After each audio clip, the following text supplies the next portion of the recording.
Relax and listen to the voice. Old Sultan. A farmer once had a faithful dog called Old Sultan, who had grown old and lost all of his teeth, so that he could no longer hold on to anything. One day, the farmer was standing with his wife before the house door and said, "Tomorrow I intend to shoot Old Sultan. He is no longer of any use." His wife, who felt pity for the faithful beast, answered, "He has served us so long and has been so faithful that we might well give him his keep." "What?" said the man. "You're not very bright. He has not a tooth left in his head, and not a thief is afraid of him. Now he can go. If he has served us, he has had a good feeding for it." The poor dog, who was lying stretched out in the sun not far off, had heard everything, and was sorry that the morrow was to be his last day. He had had a good friend, the wolf, and he crept out into the evening into the forest to him, and complained of the fate that awaited him. "Listen, gossip," said the wolf. "Be of good cheer. I will help you out of your trouble. I have thought of something. Tomorrow, early in the morning, your master is going with his wife to make hay, and they will take their little child with them, for no one will be left behind in the house. They are wont, during work time, to lay the child under the hedge in the shade. You lay yourself there too, just as if you wished to guard it. Then I will come out of the wood and carry off the child.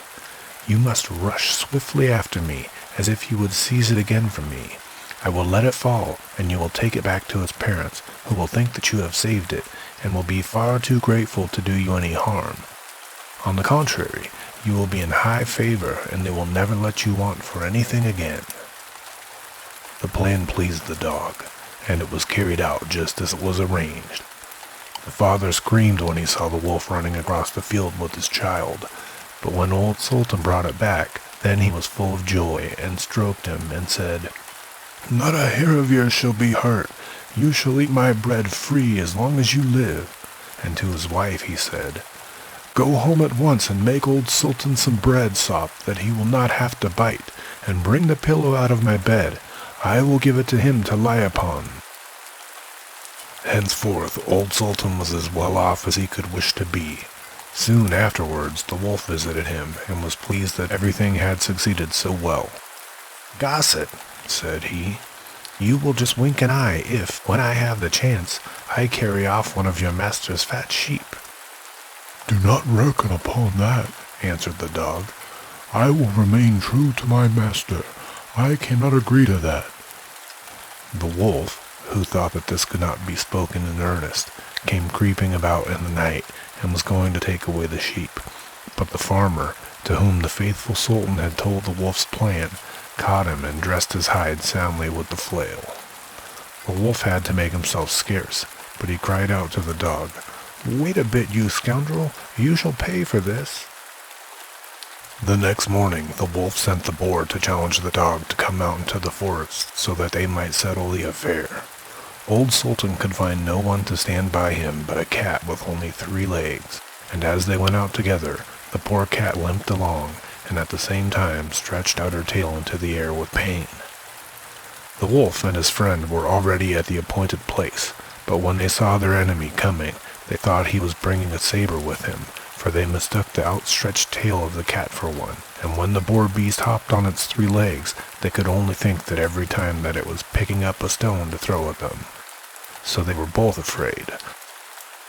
The wild boar crept into the underwood, and the wolf jumped up a tree.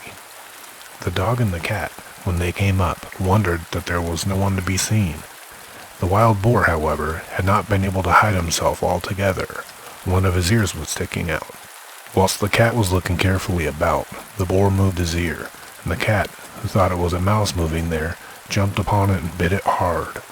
The boar made a fearful noise and ran away, crying out, "The guilty one is up in the tree!" The dog and the cat looked up and saw the wolf, who was ashamed of having shown himself so timid, and did his best to make friends again with the dog.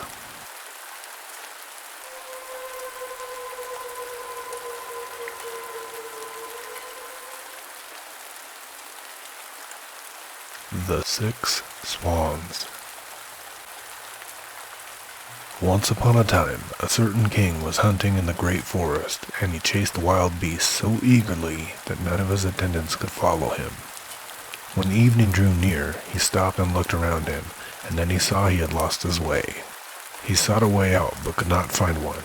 Then he perceived an aged woman with a head which nodded perpetually, who came towards him, but she was a witch. "Good woman," said he to her, "can you not show me the way through the forest?" "Oh yes, Lord King," she answered, "that I certainly can, but on one condition, and if you do not fulfill that, you will never get out of the forest, and will die of hunger inside of it." "What kind of condition is it?" asked the king. "I have a daughter," said the old woman, "who is as beautiful as anyone in the world, and well deserves to be your consort. And if you will make her your queen, I will show you the way out of the forest." In the anguish of his heart, the king consented, and the old woman led him out to her little hut, where her daughter was sitting by the fire. She received the king as if she had been expecting him, and he saw that she was very beautiful, but still she did not please him, and he could not look at her without secret horror. After he had taken the maiden upon his horse, the old woman showed him the way, and the king reached his royal palace again, where the wedding was celebrated. The king had already been married once, and had by his first wife 7 children, 6 boys and a girl, whom he loved better than anything else in the world. As he now feared that the stepmother might not treat them well, and even do them some injury, he took them to a lonely castle which stood in the midst of a forest. It lay so concealed, and the way was so difficult to find, that he himself would not have found it, if a wise woman had not given him a ball of yarn with wonderful properties. When he threw it down before him, it unrolled itself and showed him his path. The king, however, went so frequently away to his dear children that the queen observed his absence. She was curious and wanted to know what he did when he was quite alone in the forest. She gave a great deal of money to his servants, and they betrayed the secret to her, and told her likewise of the ball which alone could point out the way. And now she knew no rest until she had learnt where the king kept the ball of yarn, and then she made little shirts of white silk, and as she had learnt the art of witchcraft from her mother, she sewed a charm inside of each shirt. And once, when the king had ridden forth to hunt, she took the little shirts and went into the forest, and the ball showed her the way. The children, who saw from a distance that someone was approaching, thought that their dear father was coming to them, and full of joy, ran up to meet him. Then she threw one of the little shirts over each of them, and no sooner had the shirts touched their bodies than they were changed into swans, and flew away over the forest. The queen went home quite delighted, and thought that she had gotten rid of her stepchildren, but the girl had not run out with her brothers, and the queen knew nothing about her.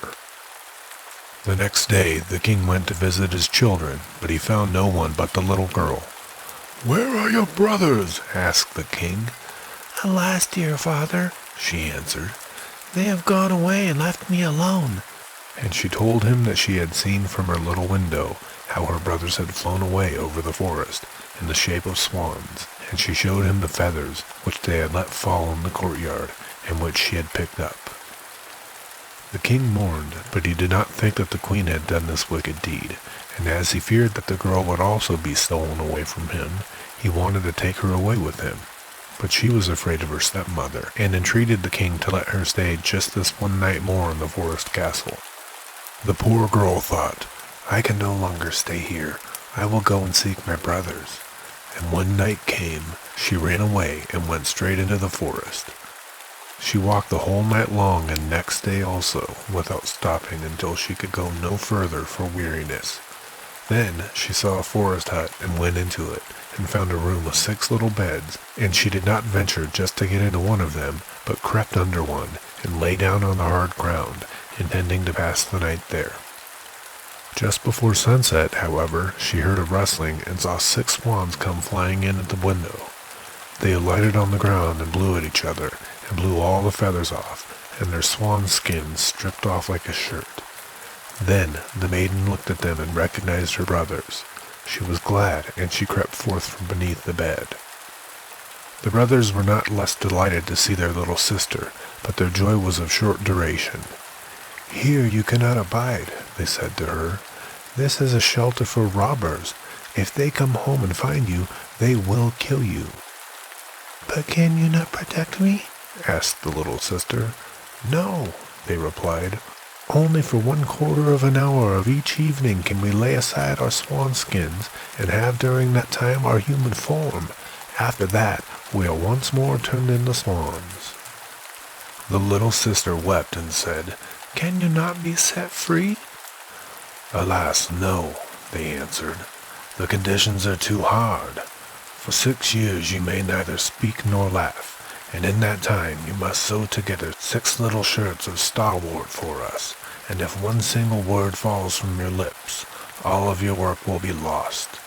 And when the brothers had said this, the 1/4 of an hour was over, and they flew out of the window again as swans. The maiden, however, firmly resolved to deliver her brothers, even if it should cost her her life. She left the hut, went into the midst of the forest, seated herself on a tree, and there passed the night. The next morning she went out and gathered starwort and began to sew. She could not speak to anyone, and she had no inclination to laugh. She sat there and looked at nothing but her work. When she had already spent a long time there, it came to pass that the king of the country was hunting in the forest, and his huntsmen came to the tree on which the maiden was sitting. They called to her and said, "Who are you?" But she made no answer. "Come down to us," said they. "We will not do you any harm."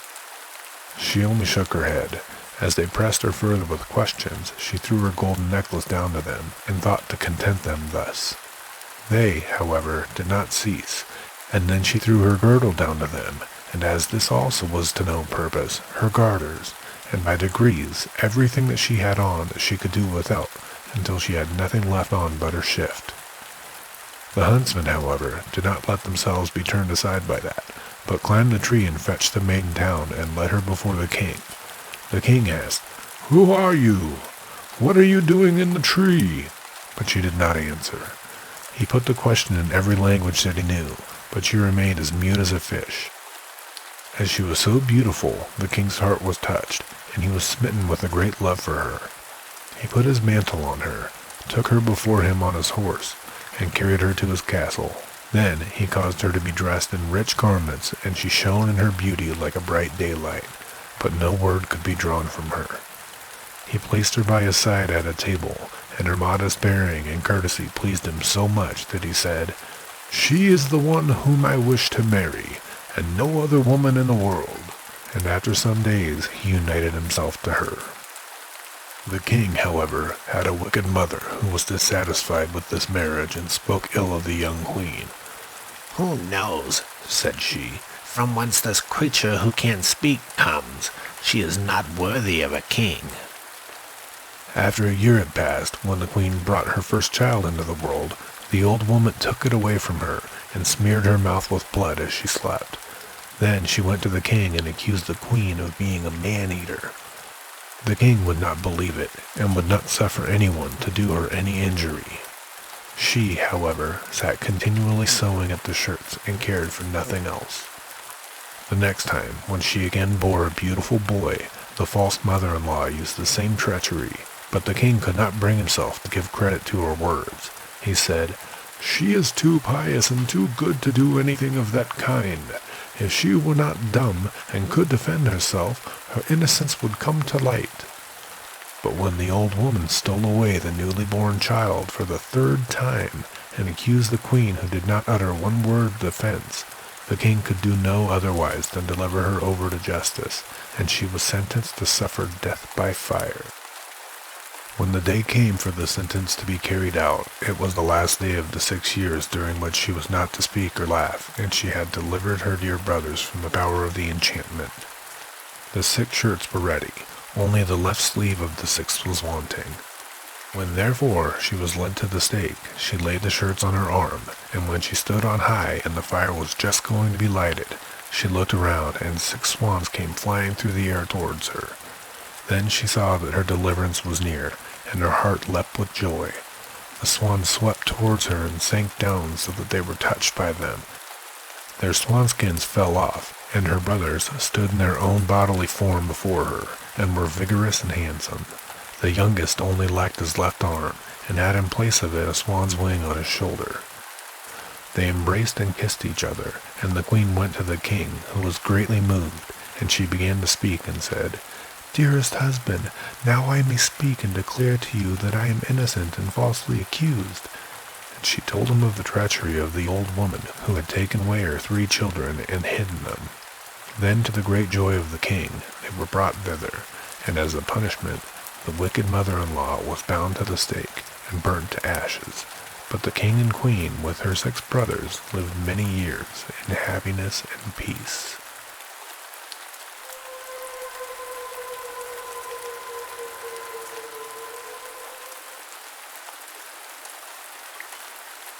The Juniper Tree. It is now long ago, quite 2,000 years, there was a rich man who had a beautiful and pious wife, and they loved each other dearly.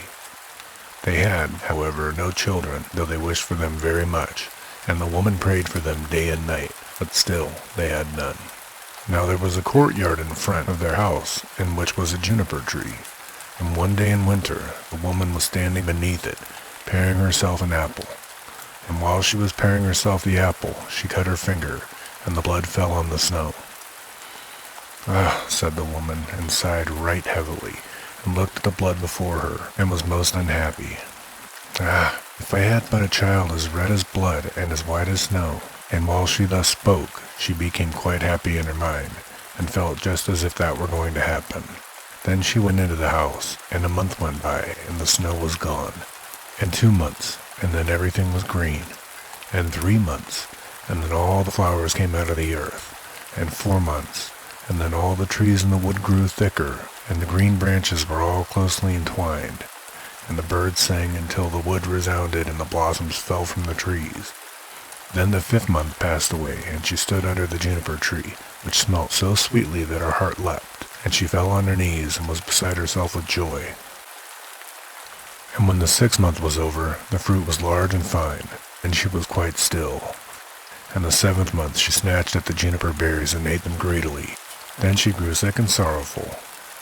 Then the 8th month passed, and she called her husband to her, and wept, and said, "If I die, then bury me beneath the juniper tree."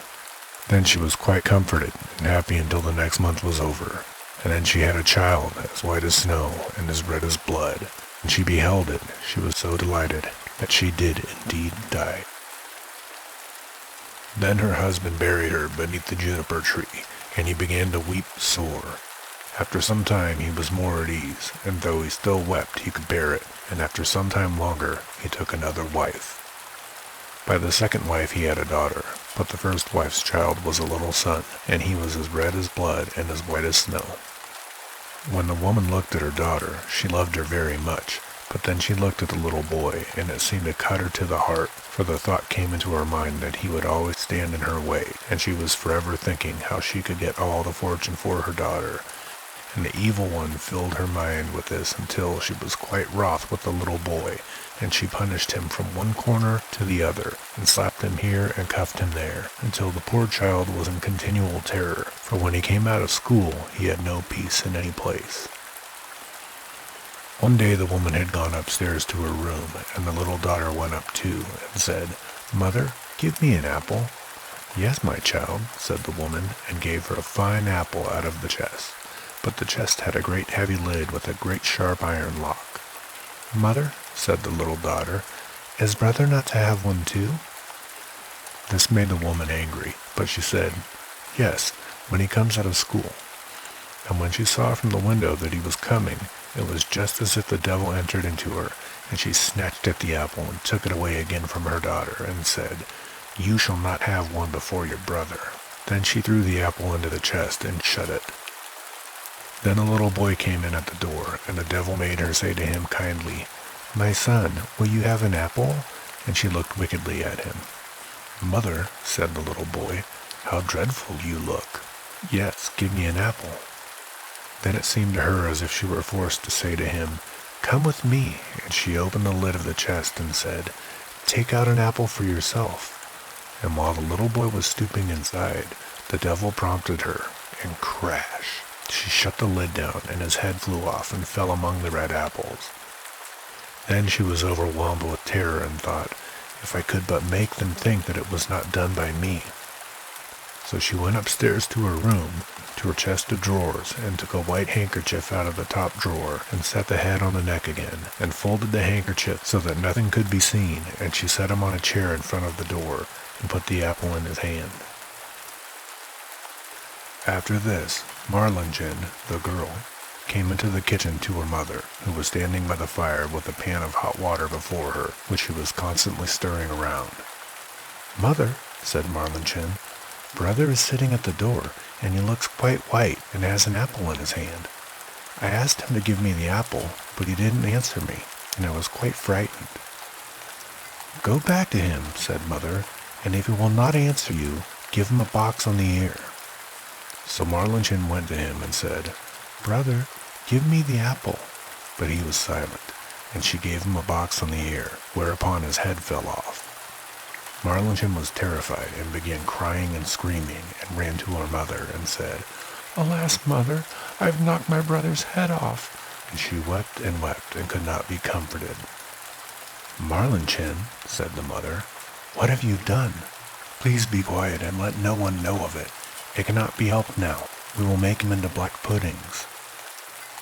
Then the mother took the little boy and chopped him in pieces, put him in the pan, and made him into black puddings. But Marlingen stood by weeping, and all of her tears fell into the pan, and there was no need of any salt. Then the father came home and sat down to dinner and said, "But where is my son?" And the mother served up a great dish of black puddings, and Marlingen wept and could not leave off. Then the father again said, "But where is my son?" "Ah," said the mother, "he's gone across the country to his mother's great uncle. He will stay there a while." "And what is he going to do there? He didn't even say goodbye to me," said the father. "Oh, he wanted to go, and asked me if he might stay 6 weeks. He is well taken care of there." "Ah," said the man, "I feel so unhappy lest all should not be right. He ought to have said goodbye to me." With that he began to eat and said, "Marlingen, why are you crying? Your brother will certainly come back." And then he said, "Oh, wife, how delicious this food is. Give me some more." And the more he ate, the more he wanted to have, and he said, "Give me some more. You shall have none of it. Seems to me as if it were all mine." And he ate, and threw all the bones under the table, until he had finished the whole.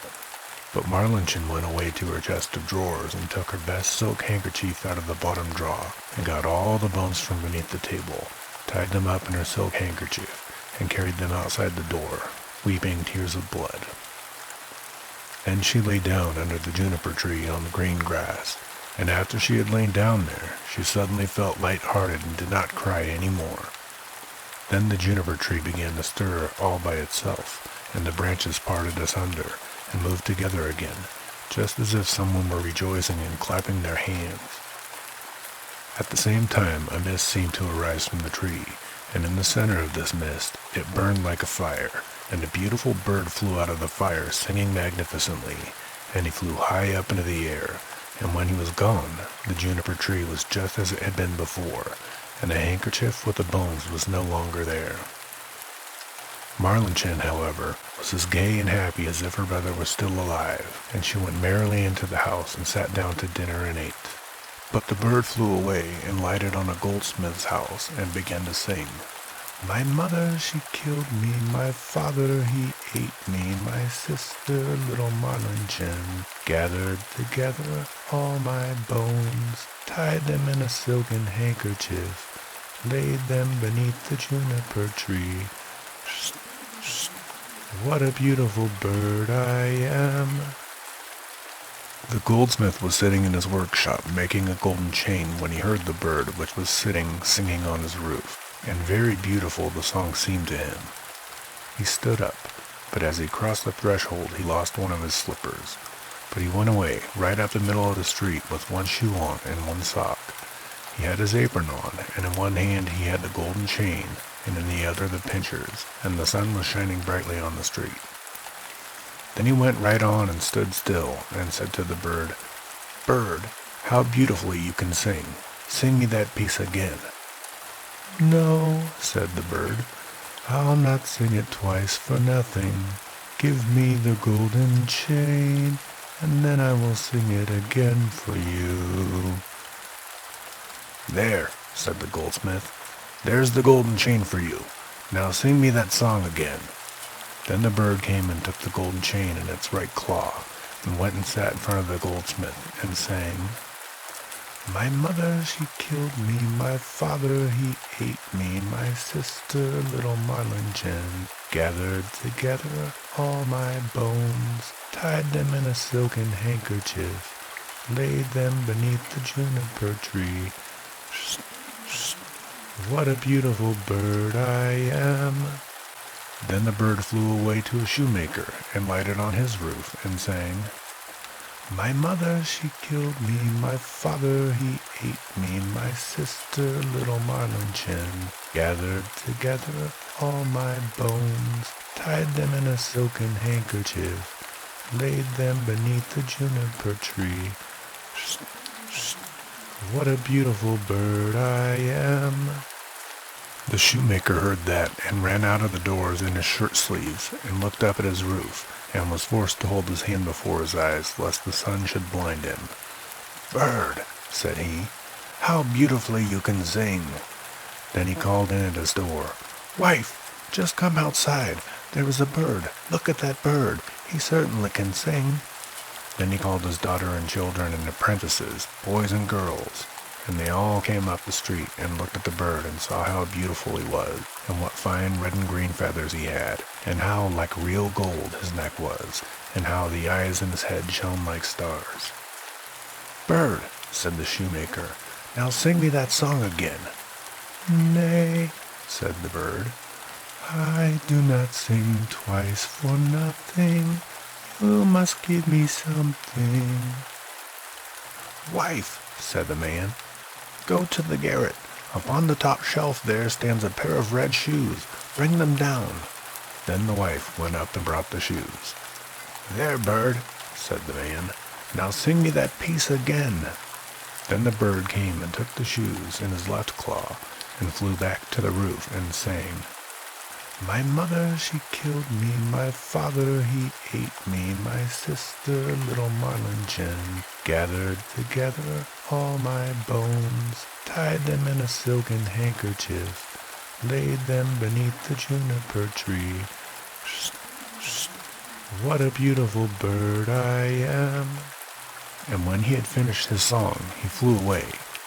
In his right claw he had the chain, and in his left the shoes, and he flew far away to a mill, and the mill went clip-clap, clip-clap, clip-clap.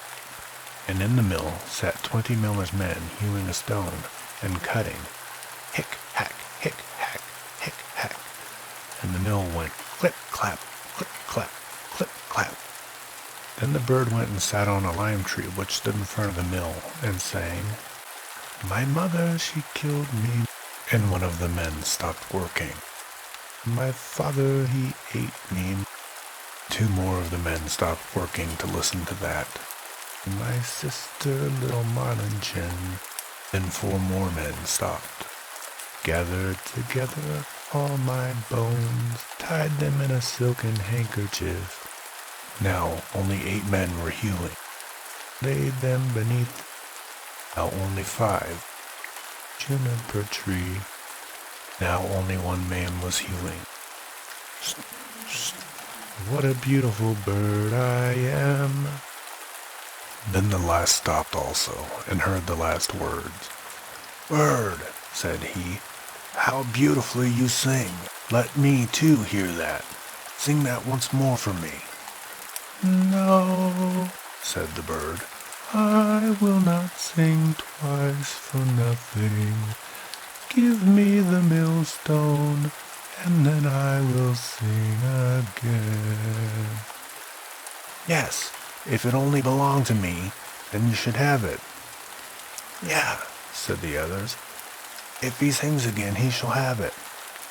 Then the bird came down, and the 20 millers all set to work with a beam and raised the stone up. And the bird stuck his neck through the hole, and put the stone on as if it were a collar, and flew on to the tree again, and sang, "My mother, she killed me, my father, he ate me, my sister, little marlinchin, gathered together all my bones, tied them in a silken handkerchief, laid them beneath the juniper tree. What a beautiful bird I am." And when he had done his singing, he spread his wings, and in his right claw he had the chain, and in his left the shoes, and around his neck the millstone, and he flew far away to his father's house. In a room sat the father, the mother, and Marlinchin at dinner, and the father said, "How light-hearted I feel! How happy I am!" "Nay," said the mother, "I feel so uneasy, just as if a heavy storm were coming." Marlinchin, however, sat weeping and weeping, and then came the bird flying, and as it seated itself on the roof, the father said, I feel so truly happy, and the sun is shining so beautifully outside. I feel just as if I were about to see some old friend again." "Nay," said the woman, "I feel so anxious, my teeth chatter, and I seem to have a fire in my veins." And she tore her stays open, but Marlinchin sat in the corner crying, and held her plate before her eyes, and cried till it was quite wet. Then the bird sat on the juniper tree, and sang, "My mother, she killed me." Then the mother stopped her ears, and shut her eyes, and would not see or hear. But there was a roaring in her ears like the most violent storm, and her eyes burnt and flashed like lightning. "My father, he ate me." "Ah, mother," says the man, "that is a beautiful bird. He sings so splendidly, and the sun shines so warm, and there's the smell like cinnamon." "My sister, little Marlinchin." Then Marlinchin laid her head on her knees, and wept without ceasing. But the man said, "I'm going out. I must see the bird quite close." "Oh, don't go," said the woman. "I feel as if the whole house was shaking and on fire." But the man went out anyway and looked at the bird. "Gathered all my bones, tied them in a silken handkerchief, laid them beneath the juniper tree. What a beautiful bird am I." On this, the bird let the golden chain fall, and it fell exactly around the man's neck, and so excellently around it that it fitted beautifully. Then he went in and said, "Just look what a fine bird that is, and what a handsome golden chain he has given me, and how pretty he is." But the woman was terrified, and fell down on the floor in the room, and her cap fell off of her head. Then sang the bird once more, "My mother, she killed me." Would that I were 1,000 feet beneath the earth so as not to have to hear that song. "My father, he ate me." Then the woman fell down again as if dead. "My sister, little Marlinchin." "Oh," said Marlinchin, "I too will go out and see if the bird will give me anything." And she went out. "Gathered together all my bones, tied them in a silken handkerchief." And then the bird threw down the shoe to her, laid them beneath the juniper tree. What a beautiful bird am I. Then she was light-hearted and joyous, and she put on the new red shoes and danced and leapt into the house. "I was so sad when I went out, and now I'm so light-hearted. That is a splendid bird. He has given me a pair of red shoes." "Well," said the woman, and sprang to her feet, and her hair stood up like flames of fire. "I feel as if the world were coming to an end. I too will go out and see if my heart feels lighter." And as she went out the door, crash! The bird threw down the millstone on her head, and she was entirely crushed by it. The father and Marlinchen heard what happened and went out, and smoke, flames, and fire were rising from the place. And when that was over, there stood the little brother, and he took his father and Marlinchen by the hand, and all three were right glad, and they went into the house to dinner, and ate. They lived on together, happily ever after.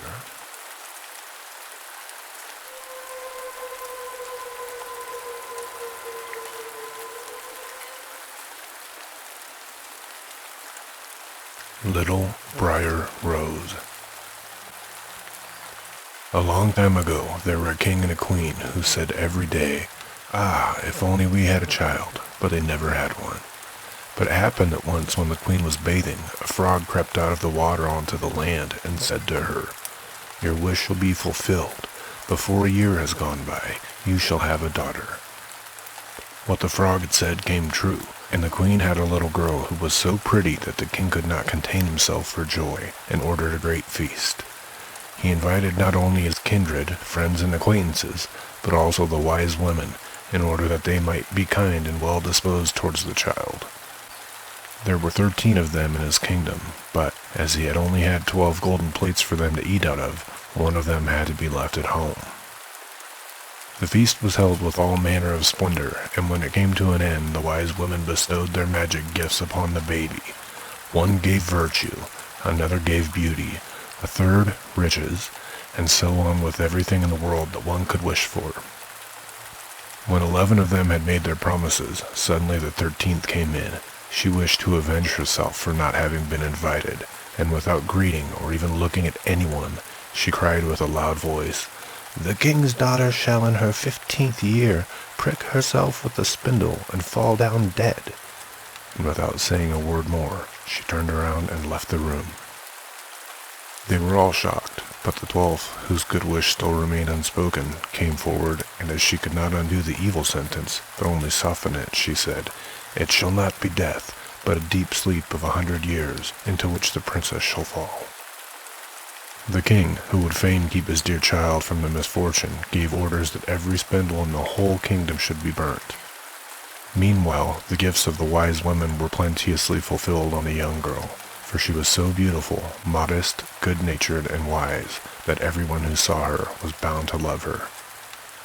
It happened that on the very day when she was 15 years old, the king and queen were not at home, and the maiden was left in the palace quite alone. So she went round in all sorts of places, looked into rooms and bedchambers just as she had liked, and at last she came to an old tower. She climbed up the narrow winding staircase and reached a little door. A rusty key was in the lock, and when she turned it, the door sprang open, and there, in a little room, sat an old woman with a spindle, busily spinning her flax. "Good day, old mother," said the king's daughter. "What are you doing there?" "I am spinning," said the old woman, and nodded her head. "What sort of thing is that rattles round so merrily?" said the girl, and she took the spindle and wanted to spin too. But scarcely had she touched the spindle when the magic decree was fulfilled, and she pricked her finger with it, and in that very moment she felt the prick. She fell down upon the bed that stood there, and lay in a deep sleep, and this sleep extended over the whole palace. The king and the queen, who had just come home and had entered the great hall, began to go to sleep, and the whole of the court with them. The horses too went to sleep in the stable, the dogs in the yard, the pigeons upon the roof, the flies on the wall. Even the fire that was flaming on the hearth became quiet and slept. The roast meat left off frizzling, and the cook, who was just going to pull the hair out of the scullery boy because he had forgotten something, let him go and went to sleep. And the wind fell, and on the trees before the castle not a leaf moved again. But round about the castle there began to grow a hedge of thorns, which every year became higher, and at last grew close up around the castle and all over it, so that there was nothing of it to be seen, not even the flag upon the roof. But the story of the beautiful sleeping Briar Rose, for so the princess was named, went about the country, so that from time to time, king's sons came and tried to get through the thorny hedge into the castle, but they found it impossible, for the thorns held fast together as if they had hands, and the youths were caught in them, could not get loose again, and died a miserable death. After long, long years, a king's son came again to that country, and heard an old man talking about the thorn hedge, and that a castle was said to stand behind it, in which a wonderfully beautiful princess, named Briar had been asleep for 100 years, and that the king and queen and the whole court were asleep likewise. He had heard, too, from his grandfather, that many king's sons had already come, and had tried to get through the thorny hedge, but they had remained sticking fast in it, and had died a pitiful death.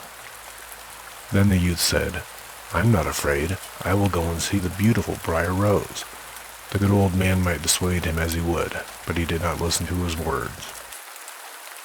But by this time the 100 years had just passed, and the day had come when Briar Rose was to awaken again.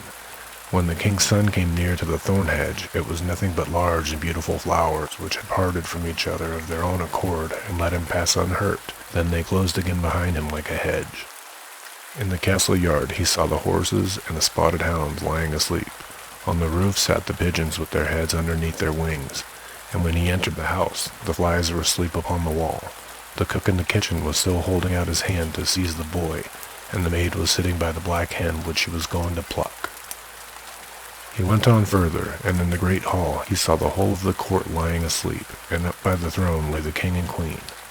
Then he went on still further, and all was so quiet that a breath could be heard, and at last he came to the tower, and opened the door into the little room where Briar Rose was sleeping. There she lay, so beautiful that he could not turn his eyes away, and he stooped down and gave her a kiss. But as soon as he kissed her, Briar Rose opened her eyes and awoke, and looked at him quite sweetly. Then they went down together, and the king awoke, and the queen, and the whole court, and they all looked at each other in great astonishment. And the horses in the courtyard stood up and shook themselves. The hounds jumped up and wagged their tails. The pigeons upon the roof pulled out their heads from under their wings, looked around, and flew into the open country. The flies on the wall crept again. The fire in the kitchen burned up and flickered and cooked the meat. The joint began to turn and sizzle again, and the cook gave the boy such a box on the ear that he screamed, and the maid finished plucking the fowl. And then the marriage of the king's son with Briar Rose was celebrated with all splendor, and they lived contented to the end of their days.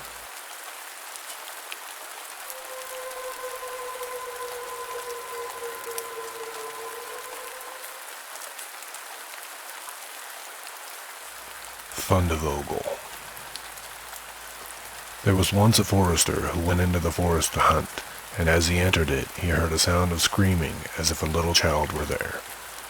He followed the sound and at last came to a high tree, and at the top of this a little child was sitting, for the mother had fallen asleep under the tree with the child, and a bird of prey had seen it in her arms, and had flown down, snatched it away, and set it on the high tree. The forester climbed up, brought the child down, and thought to himself, "You will take him home with you, and bring him up with your Lena." He took it home, therefore, and the two children grew up together, and the one, which he had found on a tree, was called Fundevogel, because a bird had carried it away. Fundevogel and Lena loved each other so dearly that when they did not see each other, they were sad. Now, the forester had an old cook who one evening took 2 pails and began to fetch water, and did not go once only, but many times out to the spring. Lena saw this and said, "Listen, old Santa, why are you fetching so much water?" "If you will never repeat it to anyone, I will tell you why." So Lena said, no, she would never, ever repeat it to anyone. And then the cook said, "Early tomorrow morning, when the forester is out hunting, I will heat the water, and when it is boiling in the kettle, I will throw in Fundevogel, and I will boil him in it." Early next morning the forester got up and went out hunting, and when he was gone the children were still in bed. Then Lena said to Fundevogel, "If you will never leave me, I too will never leave you." Fundevogel said, "Neither now nor ever will I leave you." Then said Lena, "Then I will tell you. Last night old Santa carried so many buckets of water into the house that I asked her why she was doing that, and she said that if I would promise not to tell anyone she would tell me. and I said I would be sure not to tell anyone, and she said that early tomorrow morning, when father was out hunting, she would set the kettle full of water, throw you into it, and boil you. But we will get up quickly, dress ourselves, and we'll go away together." The two children therefore got up, dressed themselves quickly, and went away. When the water in the kettle was boiling, the cook went into the bedroom to fetch Fundevogel and throw him into it. But when she came in and went to the beds, both the children were gone. Then she was terribly alarmed, and she said to herself, "What shall I say now when the forester comes home and sees that the children are gone? They must be followed instantly to get them back again." Then the cook sent 3 servants after them, who were to run and overtake the children. The children, however, were sitting outside the forest, and when they saw from afar the 3 servants running, Lena said to Fundevogel, "Never leave me, and I will never leave you." Fundevogel said, "Neither now nor ever." Then said Lena, "Do you become a rose tree, and I the rose upon it." When the 3 servants came to the forest, nothing was there but a rose tree, and 1 rose on it, but the children were nowhere to be seen. Then said the servants, "There's nothing to be done here," and they went home and told the cook that they had seen nothing in the forest but a little rose bush with 1 rose on it. Then the old cook scolded and said, you simpletons, you should have cut the rose bush in 2 and have broken off the rose and brought it home with you. Go, do it at once." They had therefore to go out and look for the second time. The children, however, saw them coming from a distance. Then Lena said, "Fundevogel, never leave me, and I will never leave you." Fundevogel said, "Neither now nor ever." Said Lena, "Then do you become a church, and I'll be the chandelier in it." So when the 3 servants came, nothing was there but a church with the chandelier in it.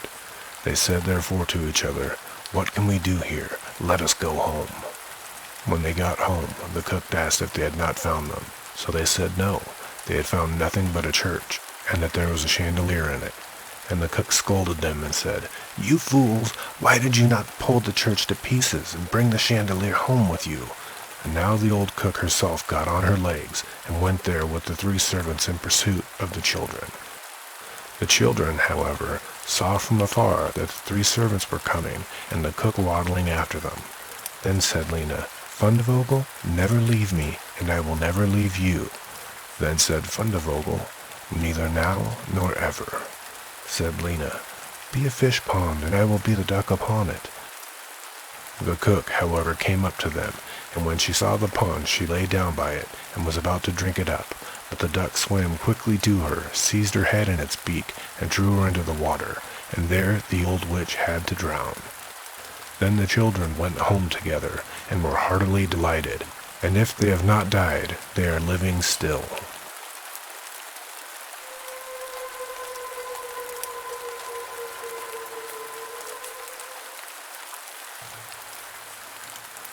King Thrushbeard. A king had a daughter who was beautiful beyond all measure, but so proud and haughty withal that no suitor was good enough for her. She sent away one after the other, and ridiculed them as well. Once the king made a great feast, and invited thereto, from far and near, all the young men likely to marry. They were all marshaled in a row according to their rank and standing. First came the kings, then the grand dukes, then the princes, the earls, the barons, and the gentry. Then the king's daughter was led through all the ranks, but to each one she had some objection to make. One was too fat, the wine barrel, she said. Another was too tall, long and thin as little in.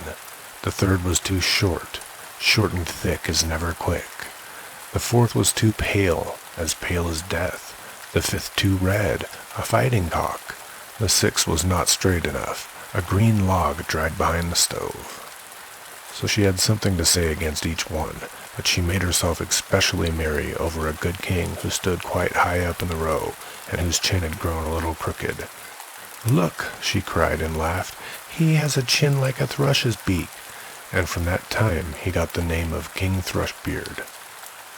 The old king, when he saw that his daughter did nothing but mock the people, and despised all the suitors who were gathered there, was very angry, and swore that she should have for her husband the very first beggar that came to his doors. A few days afterwards, a fiddler came and sang beneath the windows, trying to earn a few pennies. When the king heard him, he said, "Let him come up." So the fiddler came in his dirty, ragged clothes, and sang before the king and his daughter. And when he had ended, he had asked for a trifling gift. The king said, "Your song has pleased me so well that I will give you my daughter there to wife." The king's daughter shuddered, but the king said, "I have taken an oath to give you to the very first beggar man, and I will keep it." All she could say was in vain. The priest was brought, and she had to let herself be wedded to the fiddler on the spot. When that was done, the king said, "Now it is not proper for you, a beggar woman, to stay any longer in my palace. You may just go away with your husband." The beggar man led her out by the hand, and she was obliged to walk away on foot with him. When they came to a large forest, she asked, "To whom does this beautiful forest belong?" "Well, it belongs to King Thrushbeard. If you had taken him, it would have been yours." "Ah, unhappy girl that I am! If I had but taken King Thrushbeard." Afterwards they came to a meadow, and she asked again, "To whom does this beautiful green meadow belong?" "Well, it belongs to King Thrushbeard. If you had taken him, it would have been yours." "Ah, unhappy girl that I am! If I had but taken King Thrushbeard." Then they came to a large town, and she asked again, "To whom does this fine large town belong?" "Well, it belongs to King Thrushbeard. If you had taken him, it would have been yours." "Ah, unhappy girl that I am! If I had but taken King Thrushbeard." "It does not please me," said the fiddler, "to hear that you're always wishing for another husband. Am I not good enough for you?" At last they came to a very little hut, and she said, "Oh goodness, what a small house! To whom does this miserable tiny hovel belong?" The fiddler answered, "That is my house and yours, where we shall live together." She had to stoop in order to go in at the low door. "Where are the servants?" said the king's daughter. "What servants?" answered the beggar man. "You must yourself do what you wish to have done. Just make a fire at once, and set on water to cook my supper. I'm quite tired." But the king's daughter knew nothing about lighting fires or cooking, and the beggar man had to lend a hand himself to get anything fairly done. When they had finished their scanty meal, they went to bed, but he forced her to get up quite early in the morning in order to look after the house. For a few days they lived in this way as well as might be, and came to the end of all their provisions. Then the man said, "Wife, we cannot go on any longer eating and drinking here and earning nothing. You must make baskets." He went out, cut some willows, and brought them home. Then she began to make baskets, but the tough willows wounded her delicate hands. "I see that this will not do," said the man. "You had better spin. Perhaps you can do that better." She sat down and tried to spin, but the hard thread soon cut her soft fingers so that the blood ran down. "See," said the man, "you are fit for no sort of work. I have made a bad bargain with you. Now I will try to make a business with pots and earthenware. You must sit in the marketplace and sell the ware." "Alas," thought she, "if any of the people from my father's kingdom come to the market and see me sitting there, selling, how they will mock me." But it was of no use. She had to yield unless she chose to die of hunger. For the first time she succeeded well, for the people were glad to buy the woman's wares because she was good-looking, and they paid her what she asked. Many even gave her the money and left the pots with her as well. So they lived on what she had earned as long as it lasted. Then the husband bought a lot of new crockery. With this she sat down at the corner of the marketplace and set it out round about her ready for sale. But suddenly there came a drunken hussar galloping along, and he rode right amongst the pots so that they were all broken into 1,000 bits. She began to weep and did not know what to do for fear. "Alas, what will happen to me?" cried she. "What will my husband say to this?" She ran home and told him of the misfortune. "Who would seat herself at the corner of the marketplace with crockery?" said the man. leave off crying. I see very well that you cannot do any ordinary work. So I have been to our king's palace and have asked whether they cannot find a place for a kitchen maid, and they have promised me to take you. In that way you will get your food for nothing." The king's daughter was now a kitchen maid, and had to be at the cook's beck and call, and do the dirtiest work. In both her pockets she fastened a little jar, in which she took home her share of the leavings, and upon this they lived. It happened that the wedding of the king's eldest son was to be celebrated, so the poor woman went up and placed herself by the door of the hall to look on. When all the candles were lit, and people, each more beautiful than the other, entered, and all was full of pomp and splendor, she thought of her lot with a sad heart, and cursed the pride and haughtiness which had humbled her and brought her to so great poverty. The smell of the delicious dishes which were being taken in and out reached her, and now and then the servants threw her a few morsels of them. These she put into her jars to take home. All at once the king's son entered, clothed in velvet and silk, with gold chains about his neck. And when he saw the beautiful woman standing by the door, he seized her by the hand, and would have danced with her, but she refused and shrank with fear, for she saw that it was King Thrushbeard, her suitor, from whom she had driven away with scorn. Her struggles were of no avail. He drew her into the hall, but the string by which her pockets were hung broke. The pots fell down, the soup ran out, and the scraps were scattered all about. And when the people saw it, there arose general laughter and derision, and she was so ashamed she would rather have been 1,000 fathoms below the ground. She sprang to the door and would have run away, but on the stairs a man caught her and brought her back.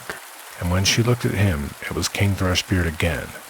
He said to her kindly, "Do not be afraid. I and the fiddler who has been living with you in that wretched hovel are one. For love of you I disguised myself so, and I also was the hussar who rode through your crockery.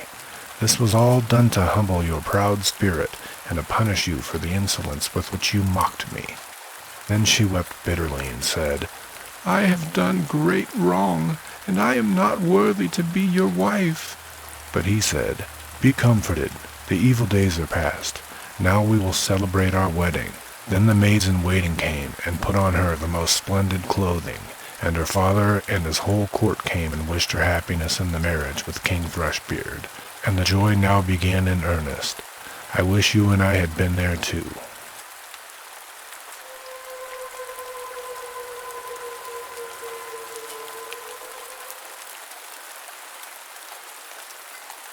Snow White.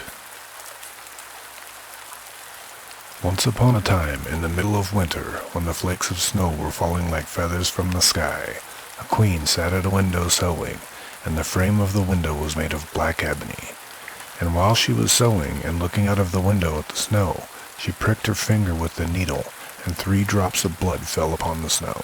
And the red looked pretty upon the white snow, and she thought to herself, "Would that I had a child as white as snow, as red as blood, and as black as the wood of the window frame."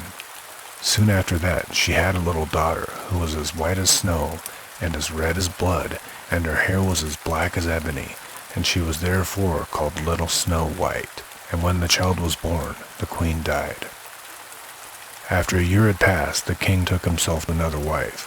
She was a beautiful woman, but proud and haughty, and she could not bear that anyone else could surpass her in beauty.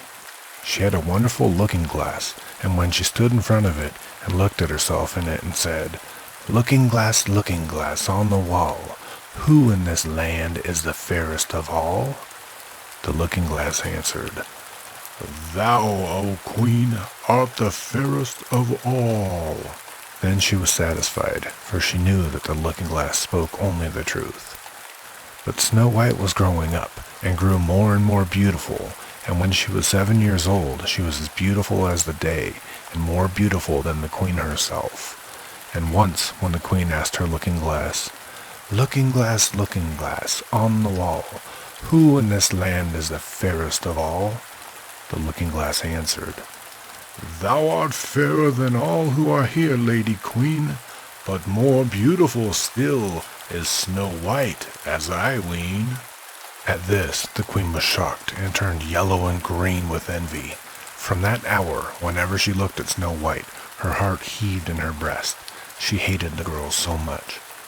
and envy and pride grew higher and higher in her heart like a weed, so that she had no peace day or night. She called a huntsman and said, "Take the child away into the forest. I will no longer have her in my sight. Kill her and bring me back her lung and liver as a token."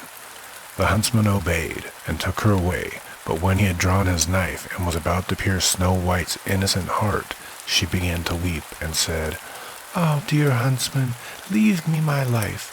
I will run away into the wild forest and never come home again."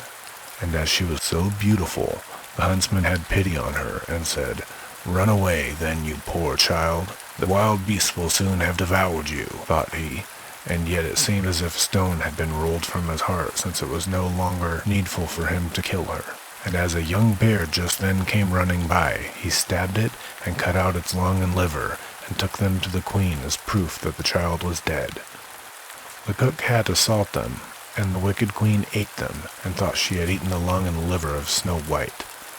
But now the poor child was all alone in the great forest, and so terrified that she looked at all of the leaves on the trees, and did not know what to do.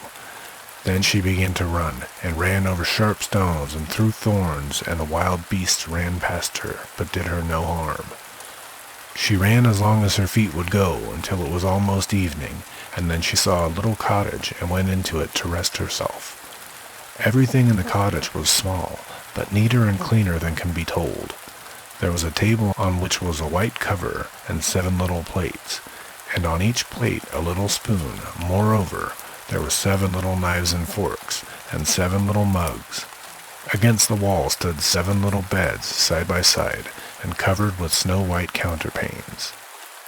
Little Snow White was so hungry and thirsty that she ate some vegetables and bread from each plate, and drank a drop of wine out of each mug, for she did not wish to take all from one only.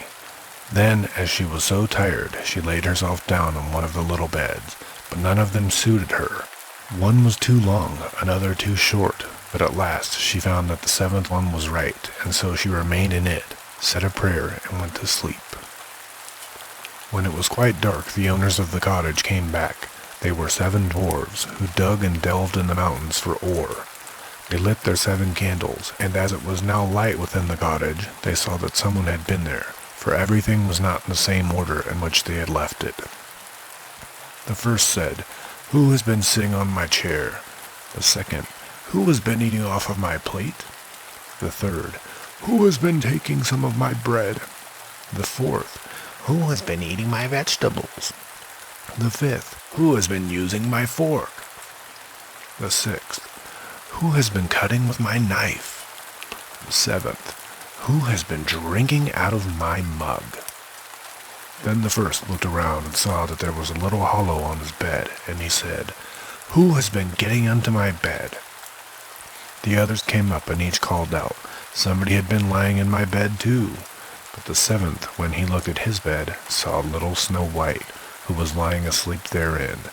And he called on the others, who came running up, and they cried out with astonishment, and brought their 7 little candles, and let the light fall on little Snow White. "Oh heavens, oh heavens!" cried they, "what a lovely child!" And they were so glad that they did not wake her up, but let her sleep on the bed. And the 7th dwarf slept with his companions, 1 hour with each, and so passed the night. When it was morning, little Snow White awoke, and was frightened when she saw the 7 dwarves. But they were friendly, and asked her what her name was. "My name is Snow White," she answered. "How have you come to our house?" said the dwarfs. Then she told them that her stepmother had wished to have her killed, but that the huntsman had spared her life, and that she had run for the whole day until at last she found their dwelling.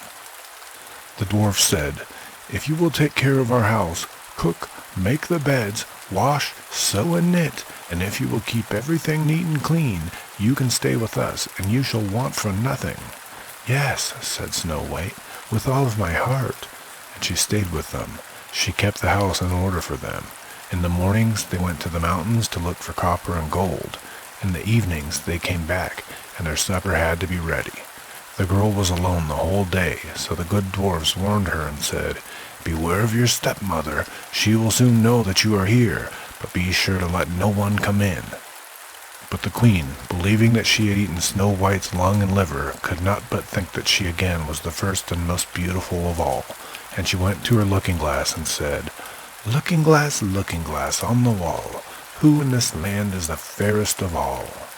And the glass answered, O queen, thou art fairest of all I see, but over the hills where the 7 dwarfs dwell, Snow White is still alive and well, and none is so fair as she.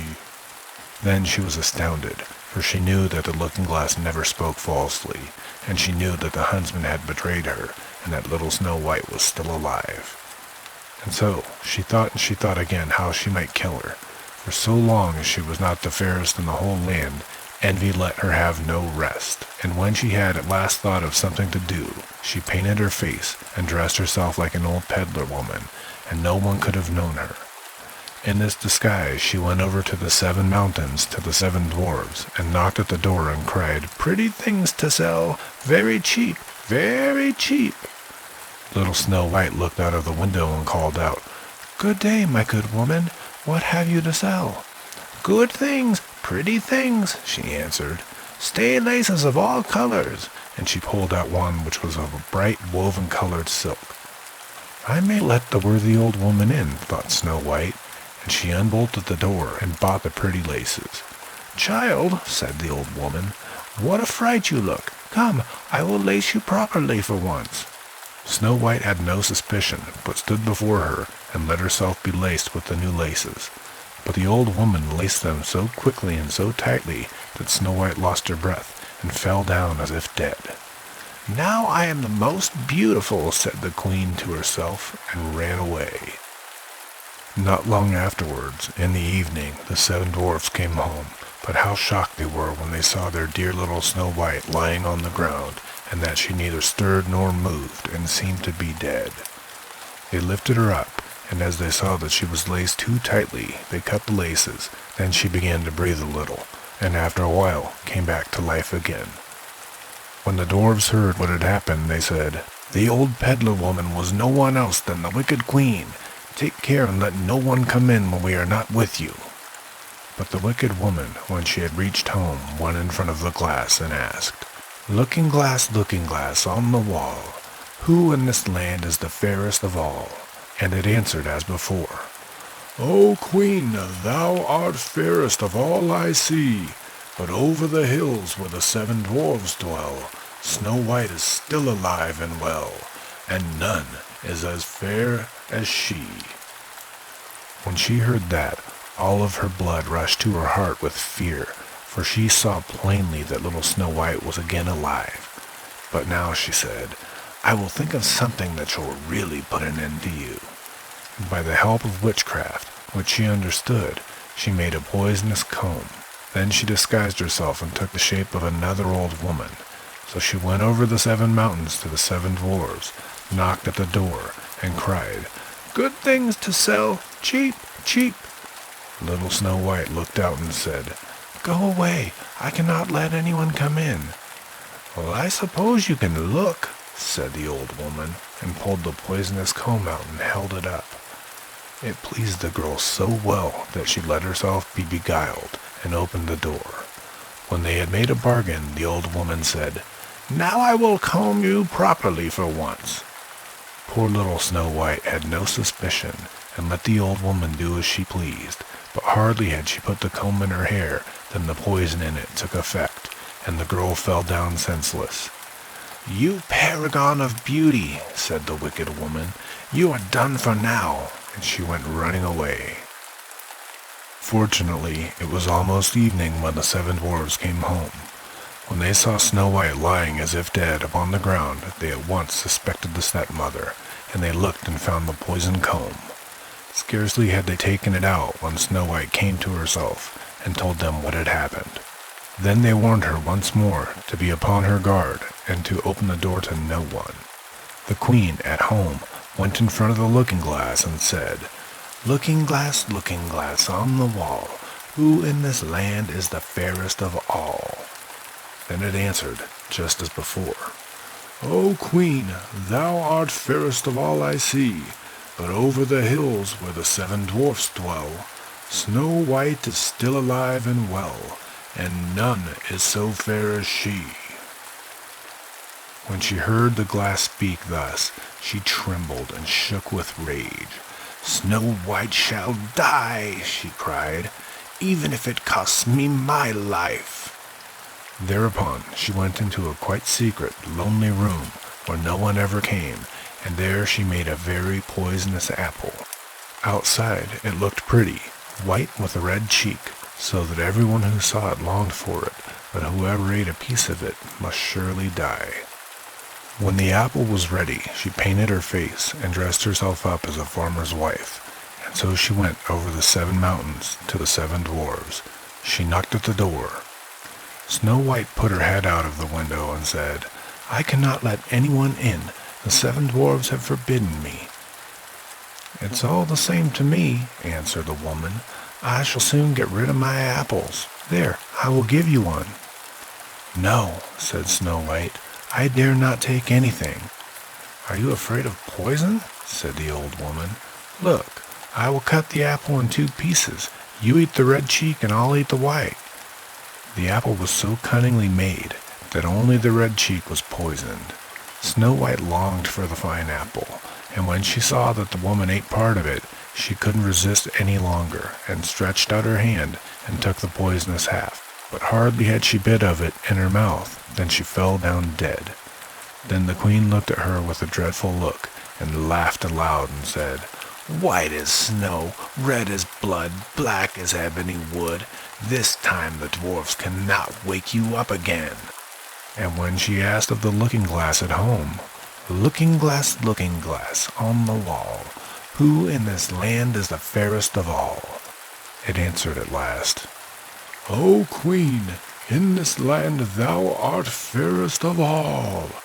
Then her envious heart had rest, so far as an envious heart can have rest. The dwarfs, when they came home in the evening, found Snow White lying upon the ground. She breathed no longer, and was dead. They lifted her up, looked to see whether they could find anything poisonous, unlaced her, combed her hair, washed her with water and wine, but it was all of no use. The poor child was dead, and remained dead. They laid her upon a bier, and all 7 of them sat around it and wept for her, and wept 3 days long. Then they were going to bury her, but she still looked as if she were living, and still had her pretty red cheeks. They said, "We could not bury her in the dark ground," and they had a transparent coffin of glass made, so that she could be seen from all sides, and they laid her in it, and wrote her name upon it in gold letters, and that she was the king's daughter. Then they put the coffin out upon the mountain, and one of them always stayed by it and watched it, and birds came too, and wept for Snow White, first an owl, and then a raven, and at last a dove. And now Snow White lay a long, long time in the coffin, and she did not change, but looked as if she were asleep, for she was as white as snow, as red as blood, and her hair was as black as ebony. It happened, however, that a king's son came into the forest and went to the dwarf's house to spend the night. He saw the coffin on the mountain, and the beautiful Snow White within it, and read what was written upon it in golden letters. Then he said to the dwarves, "Let me have the coffin. I will give you whatever you want for it." But the dwarves answered, "We will not part with it for all of the gold in the world." Then the young man said, "Let me have it as a gift, for I cannot live without seeing Snow White. I will honor and prize her as my dearest possession." As he spoke in this way, the good dwarves took pity on him, and gave him the coffin. And now the king's son had it carried away by his servants on their shoulders, and it happened that they stumbled over a tree stump, and with the shock the poisonous piece of apple which Snow White had bitten off came out of her throat, and before long she opened her eyes, lifted up the lid of the coffin, sat up, and was once more alive. "Oh, heavens, where am I?" she cried. The king's son, full of joy, said, "You are with me." And he told her what had happened, and said, "I love you more than everything in the world. Come with me to my father's palace. You shall be my wife." And Snow White was willing, and went with him, and their wedding was held with great show and splendor. But Snow White's wicked stepmother was also bidden to the feast. And when she arrayed herself in beautiful clothes, she went before the looking-glass and said, looking glass on the wall, who in this land is the fairest of all? The glass answered, O Queen, of all here the fairest art thou, but the young queen is fairer by far, as I trow. Then the wicked woman uttered a curse, and was so wretched, so utterly wretched, that she knew not what to do.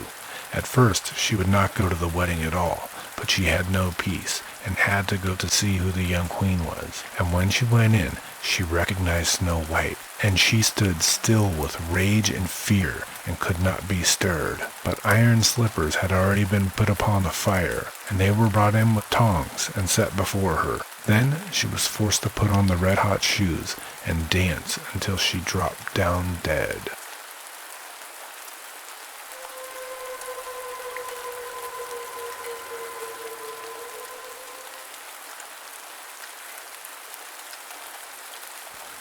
The Knapsack, the Hat, and the Horn. There were once 3 brothers who had fallen deeper and deeper into poverty, and at last their need was so great that they had to endure hunger, and had nothing to eat or drink. Then said they, It cannot go on like this. We had better go into the world and seek our fortune. They therefore set out, and had already walked over many a long road and many a blade of grass, but had not yet met with good luck. One day they arrived in a great forest, and in the midst of it was a hill, and when they came nearer, they saw that the hill was all silver. Then spoke the eldest, Now I have found the good luck that I have wished for, and I desire nothing more. He took as much of the silver as he could possibly carry, and then turned back and went home again. But the 2 others said, We want something more from good luck than mere silver, and they did not touch it, but they went onwards. After they had walked for 2 days longer without stopping, they came to a hill which was all gold. The second brother stopped, took thought with himself, and was undecided. What shall I do? Said he. Shall I take for myself so much of this gold that I have sufficient for all the rest of my life, or shall I go farther? At length he made a decision, and putting as much into his pockets as would go in, he said farewell to his brother, and went home. But the third said, Silver and gold do not move me. I will not renounce my chance of fortune. Perhaps something better still will be given to me. He journeyed onwards, and when he had walked for 3 days, he came to a forest which was still larger than the one before, and never would come to an end, and as he found nothing to eat or to drink, he was all but exhausted.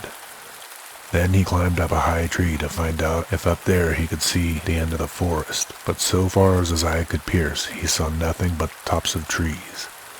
Then he began to descend the tree again, but hunger tormented him, and he thought to himself, If I could but eat my fill once more. When he got down, he saw with astonishment a table beneath the tree, richly spread with food, the stem of which rose up to meet him.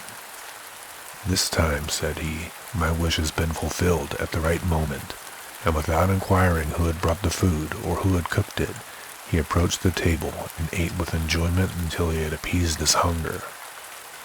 When he was done, he thought, it would after all be a pity if the pretty little tablecloth were to be spoilt in the forest here, and he folded it up tidily and put it in his pocket. Then he went onwards, and in the evening, when hunger once more returned to him, he wanted to make a trial of his little cloth. So he spread it out, and he said, I wish you to be covered with good cheer again. And scarcely had the wish crossed his lips, than as many dishes with the most exquisite food on them stood on the table as there was room for.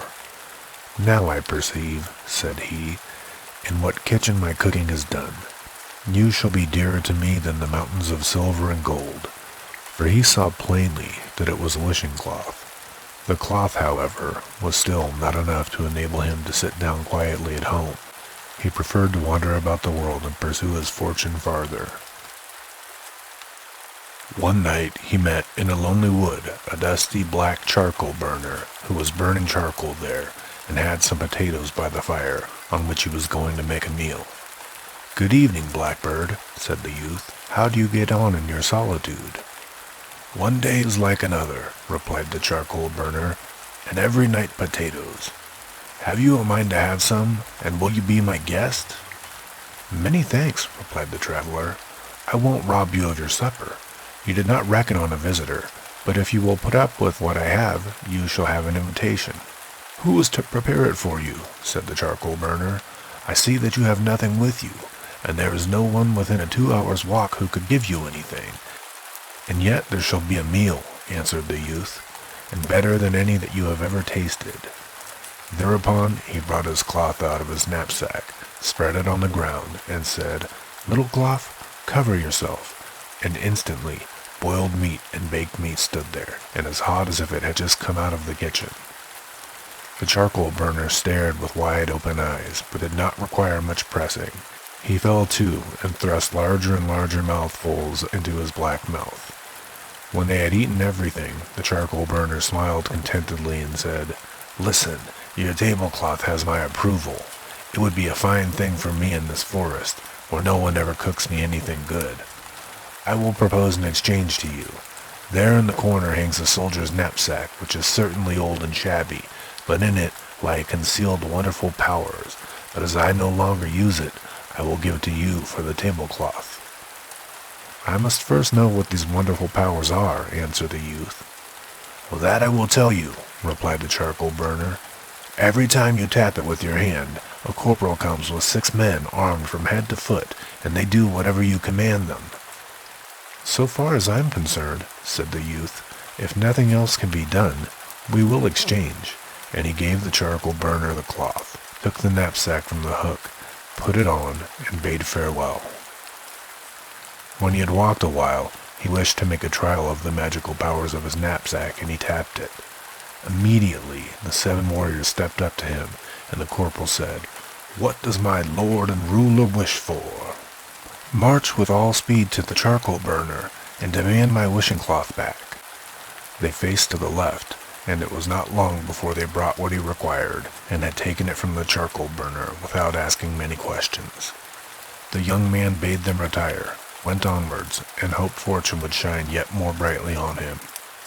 By sunset he came to another charcoal burner, who was making his supper ready by the fire. "If you will eat some potatoes with salt, but with no dripping, come and sit down with me," said the sooty fellow. "No," he replied, "this time you shall be my guest," and he spread out his cloth, which was instantly covered with the most beautiful dishes. They ate and drank together, and enjoyed themselves heartily. After the meal was over, the charcoal burner said, "Up there on that shelf lies a little old worn-out hat which has strange properties. The moment someone puts it on and turns it round on his head, the cannons go off as if 12 were fired all together, and they demolish everything so that no one can withstand them. The hat is of no use to me, and I will willingly give it to you for your tablecloth." "That suits me very well," he answered, took the hat, put it on, and left his tablecloth behind him. But hardly had he walked away than he tapped his knapsack, and his soldiers had to fetch the cloth back again. "One thing comes on the top of another," thought he, "and I feel as if my luck had not yet come to an end." Neither had his thoughts deceived him. After he had walked on for the whole of one day, he came to a third charcoal burner, who, like the previous one, invited him to potatoes without dripping. But he let him also dine with him from his wishing cloth, and the charcoal burner liked it so well that at last he offered him a horn for it, which had very different properties from those of the hat. The moment someone blew it, all the walls and fortifications fell down, and all towns and villages became ruins. For this he immediately gave the charcoal burner the cloth, but he afterwards sent his soldiers to demand it back again, so that at length he had the knapsack, hat, and the horn, all 3. "Now," said he, "I am a made man, and it is time for me to go home and see how my brothers are getting on." When he reached home, his brothers had built themselves a handsome house with their silver and gold, and were living in clover. He went to see them, but as he came in a ragged coat, with his shabby hat on his head, and his old knapsack on his back, they would not acknowledge him as their brother. They mocked and said, "You give out that you are our brother who despises silver and gold, and crave for something still better for himself? Such a person arrives in his carriage in full splendor like a mighty king, not like a beggar. And then they drove him out of doors. Then he fell into a rage and tapped his knapsack until 150 men stood before him, armed from head to foot. He commanded them to surround his brother's house, and 2 of them were to take hazel sticks with them and beat the 2 insolent men until they knew who he was. A violent disturbance broke out. People ran together and wanted to lend the 2 some help in their need, but against the soldiers they could do nothing. News of this at length came to the king, who was very angry, and ordered a captain to march out with his troop and drive this disturber of the peace out of town. But the man with the knapsack soon got a greater body of men together, who repulsed the captain and his men, so that they were forced to retire with bloody noses. The king said, "This vagabond is not brought to order yet," and next day sent a still larger troop against him, but they could do even less. The youth set still more men against them, and in order to be done the sooner, he turned his hat twice around his head, and heavy guns began to play, and the king's men were beaten and put to flight. "And now," said he, "I will not make peace until the king gives me his daughter to wife, and I govern the whole kingdom in his name." He caused this to be announced to the king, and the latter said to his daughter, "Necessity is a hard nut to crack. What else is there for me to do but what he desires? If I want peace and to keep the crown on my head, I must give you away." So the wedding was celebrated, but the king's daughter was vexed that her husband should be a common man who wore a shabby hat and put on an old knapsack. She longed to get rid of him, and night and day studied how she could accomplish this. Then she thought to herself, "Is it possible that his wonderful powers lie in the knapsack?" And she feigned affection and caressed him, and when his heart was softened, she said, "If you would but lay aside that horrid knapsack, it makes you look so ugly that I can't help but being ashamed of you." "Dear child," said he, "this knapsack is my greatest treasure. As long as I have it, there is no power on earth that I am afraid of." And he revealed to her the wonderful virtues with which it was endowed. Then she threw herself in his arms as if she were going to kiss him, but cleverly took the knapsack off of his shoulder and ran away with it. As soon as she was alone, she tapped it and commanded the warriors to seize their former master and take him out of the royal palace. They obeyed, and the false wife sent still more men after him, who were there to drive him quite out of the country. Then he would have been ruined if he had not had the little hat, and hardly were his hands free before he turned it twice. Immediately the cannons began to thunder and demolished everything, and the king's daughter herself was forced to come and beg for mercy. As she entreated in such moving terms and promised to better her ways, he allowed himself to be persuaded and granted her peace.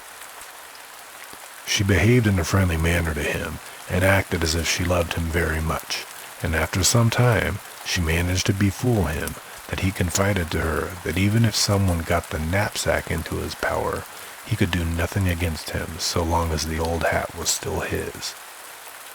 When she knew the secret, she waited until he was asleep, and then she took the hat away from him and had it thrown out into the street. But the horn still remained to him, and in great anger he blew it with all of his strength. Instantly, all walls, fortifications, towns, and villages toppled down and crushed the king and his daughter to death. And had he not put down the horn and had blown just a little longer, everything would have been in ruins, and not one stone would have been left standing on another. It was then that no one opposed him any longer, and he made himself king of the whole country.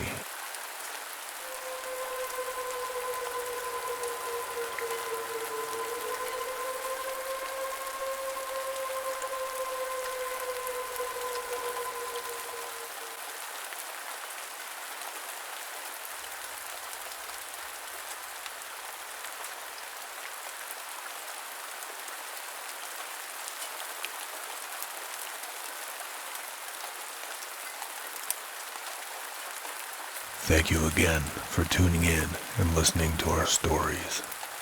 That wraps up Grimm's Fairy Tales, Volume 6. please stay tuned for Volume 7.